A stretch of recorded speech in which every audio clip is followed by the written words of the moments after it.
Hello, good people of YouTube. Mountbatten here, and today, happy 2023, guys. Hope you all had a wonderful New Year's celebration, wonderful and safe New Year's celebration with your friends and family, and I hope 2023 treats you better than 2022.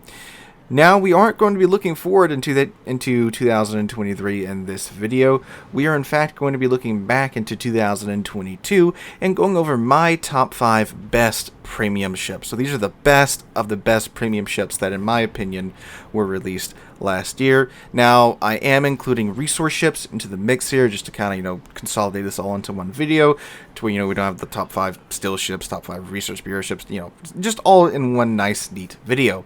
Now, that being said, it was quite difficult to narrow this list down to just 5 ships. We had a pretty darn good year last year in terms of new premiums being released. We had, again, just a host of darn good premium ships. Now, we had some duds, don't get me wrong. We had quite a few duds last year in terms of premium ships, but if you're looking for like a good premium to pick up and it's on this list, I would highly encourage you guys to go ahead and pick it up, no matter the cost, be it doubloons, coal, research bureau points, or steel. And again, if you have a ship that you're really loving from last year and it's not on this list, I'm not saying that ship is garbage. Again, we had a lot of excellent ships come out last year, and again, we were this close to getting 1 or 2 different ships on this list. But anyway, we're going to go ahead and get started. Just a reminder, guys, if you do enjoy the video, make sure you give the video a like and a comment down below in order to appease the algorithm overlords if you did enjoy the video, that is. But anyways, go ahead and get on into it, shall we? Again, just a brief reminder here that this is all 125% my opinion. Let's go. Coming in at number 5, we had the Tier 8 Premium American Aircraft Carrier, the Hornet. Now, before you get typing too fast, this is a ship that was hotly anticipated, hotly and highly anticipated in the game for quite some time. The Hornet is, of course, one of the more historical ships in the game, so a lot of action in the Pacific theater of World War II, and of course, carried out to the famous Doolittle raid. And again, this is a ship that the player base has been waiting a very long time for, and there are some concerns about, well, are they going to be able to implement her in a way that reflects her history, given the Doolittle raid, or are they just going to kind of do a copy and paste Enterprise here that's a little bit more balanced? But thankfully, they did manage to incorporate the Doolittle raiders with the B-25s, and this is a ship I'm very happy to say I got wrong in my first impressions review of her. She is a bit tricky to get a hold of. She has Tier 6 planes at Tier 8. In her normal squadron, she has 2 squadrons that have a higher-ish number than of planes than the other Tier 8 carriers at her tier, but you only get 2 squadrons. A lot of planes are lower tiers, so that's kind of tricky to get a hold of and use properly. And then she does have her B-25s in the form of this new thing that we got this year, well, really last year, with like the Kearsarge and the Tone, with these what do they call it, strike fighters or strike squadrons or whatever, where you have a squadron of planes that is just constantly getting refilled. Every 2 minutes seems to be the magic number now. So every 2 minutes you get the squadron of B-25s. Doesn't matter, you can have every single one of them shot down, you can have none of them shot down. They're just going to be there in 2 minutes. Tactical squadrons, that's what they're called. So they did that with her B-25s, and that's definitely the highlight of this carrier. Those B-25s drop a lot of bombs, and they're in a circle reticle, which means that you can approach the target from pretty much any direction, and the bombs are going to fall in a nice, consistent pattern. And with these B-25s, you can easily deliver strikes up to, shoot, I've seen big hits like 20-ish thousand damage on some of the larger tier 10 ships, like the German battleships that have lots of chunky superstructure that these bombs can bite into. They're probably going to start 1 or 2 fires as well. And our normal squadrons aren't exactly nothing to ignore either. They are quite good when you get a hold of them. The torpedo bombers, again, they are Tier 6 planes, so you're going to lose a few of them. But if you basically play it like most CVs play their squadrons nowadays, you only get 1 strike off anyway, so they're good, consistent damage dealers, especially when it comes to the torpedo bombers. The normal bombers are little, they're AP bombers, they're level carpet bombers. They're good for dealing with light cruisers or cruisers that are hugging islands and sitting still. And once you, of course, get the squadrons down, it's a really darn good CV at the end of the day. I know CV bad and all, but again, this is a CV that a huge part of the player base is waiting for. It's a historical ship. They implemented her well, and she's very balanced in my opinion. In fact, I thought she was not great when she first came out, but now that I've had quite some time playing her, I can say that this is a good one, guys. One I would recommend you pick up if you're into carriers and the like, or if you're just a person that's into historical ships in the game. This is one I would definitely recommend adding to your ports.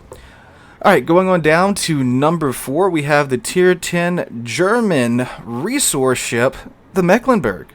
The Mecklenburg was a big surprise this year.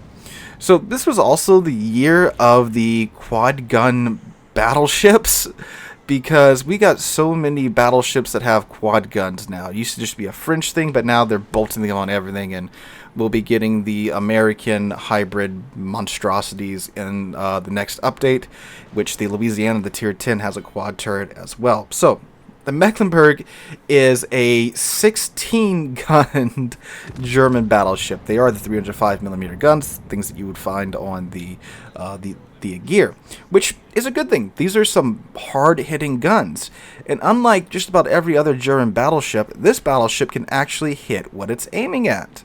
So you have 16 of a gear's guns in a ship that can actually hit what it's aiming at. Oh yeah. Oh yeah.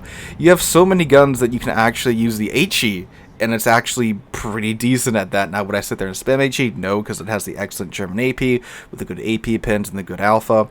And not to mention, too, it is on an FDG hull, so she's pretty well protected as well. Mecklenburg saw quite a lot of usage in the brawls that we had earlier this year, because again, she's good at she's got torpedoes, 16 guns, and I mean, this is a ship that quickly became one of my favorites in the game. I mean, it's so ridiculous, but if you play it like a really big cruiser, and again, it's got the armor to be aggressive, it's got the 16 gun salvo, you can get the reload down pretty darn fast, and of course, if you have Lucians makes every German ship that much better. Now she is a still ship, so she is, you know, is a pretty expensive boat to get.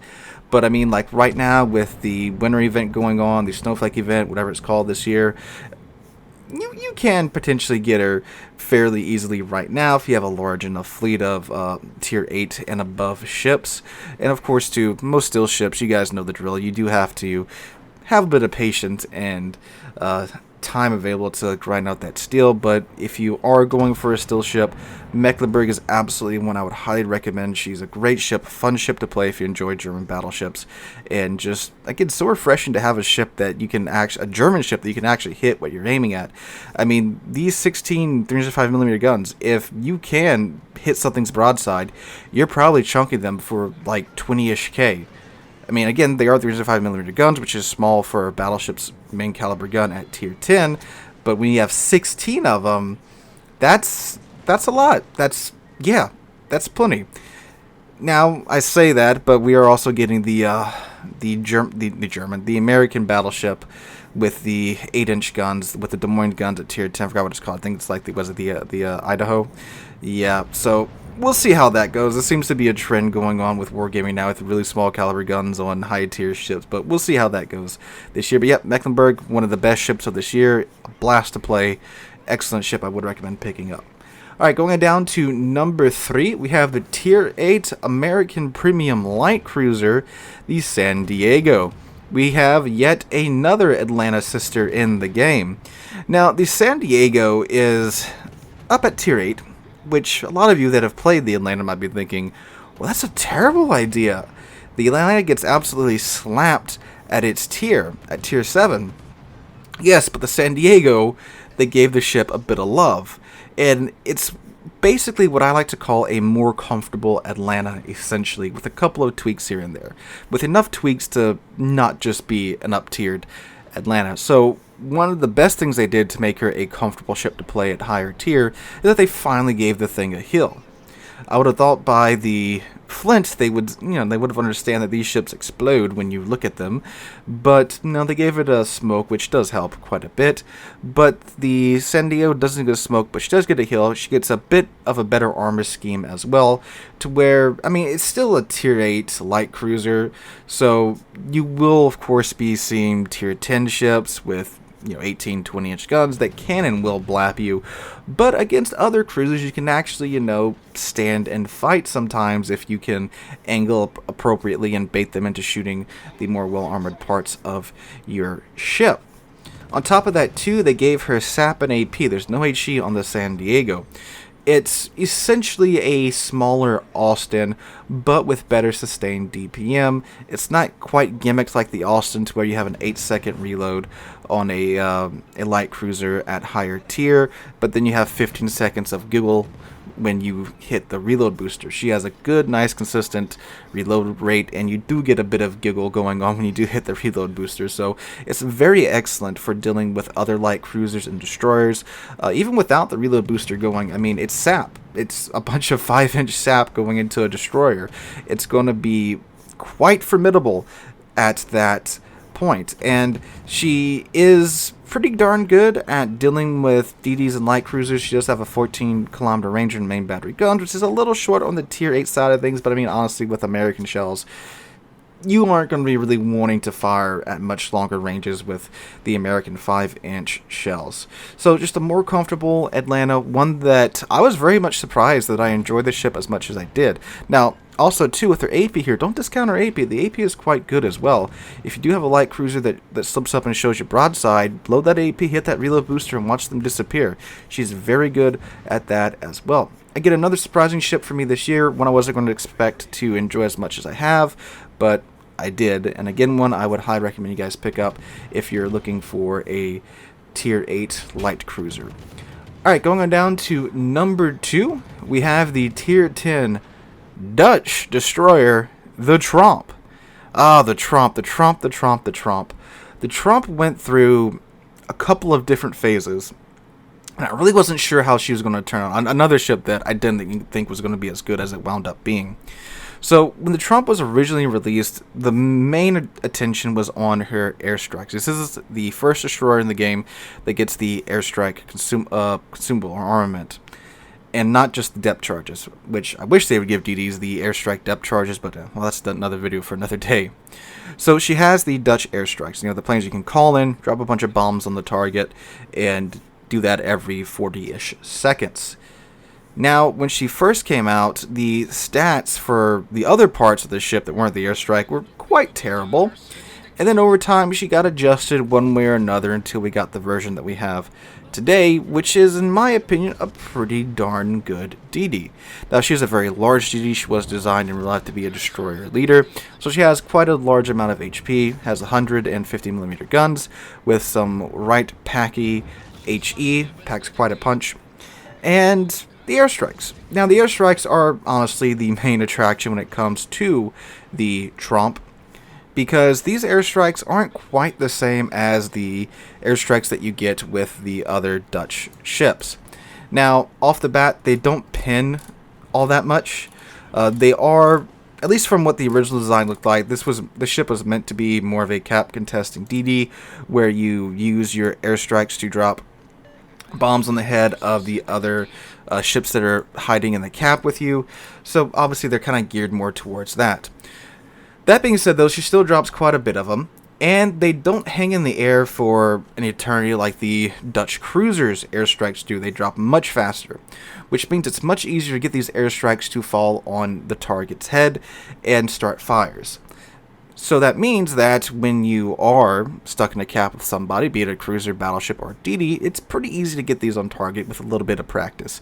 DDs, again, if they're moving around, you can do it if you're good enough, but it works best, when they're unsuspecting. Maybe if they're in smoke, they don't know you're there, they get spotted with radar, hydro, or whatever, drop it on their head. This will probably remove most of a DD in one salvo from what I've seen, and she's just great with that. Now, not to mention, too, like I said, her guns are nice and punchy. Her torpedoes are, not the most torpedo power in one ship, but they're pretty good. They have a quick reload time. And all in all, a pretty solid ship all around for a cap contestant, in my opinion.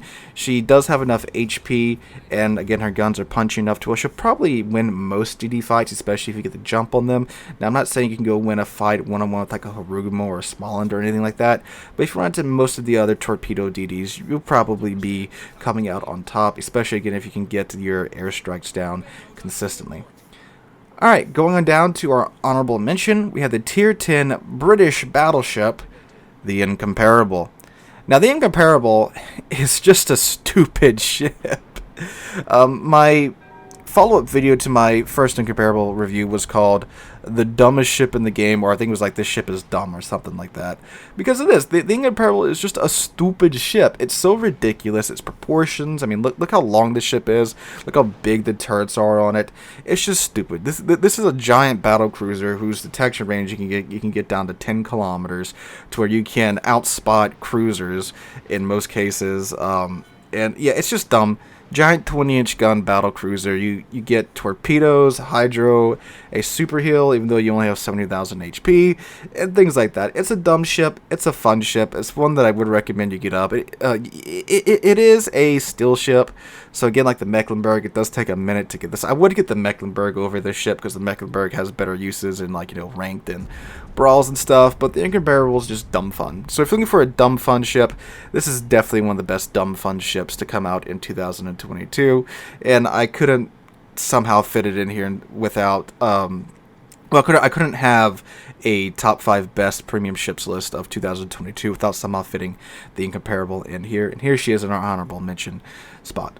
Alright, on our way down to number 1, we have the Tier 7 premium British battleship, the Renown 44. So the Renown 44 is the battle cruiser that we deserved.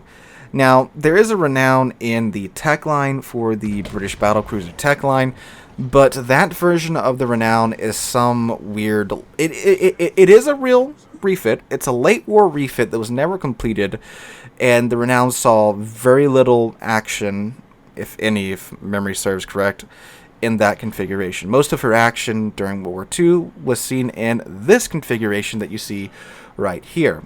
Now, the devs said they couldn't fit this configuration into the tech line without it being balanced or without it fitting the flow of the line, so they said they were going to release it later as a premium, and sure enough they did.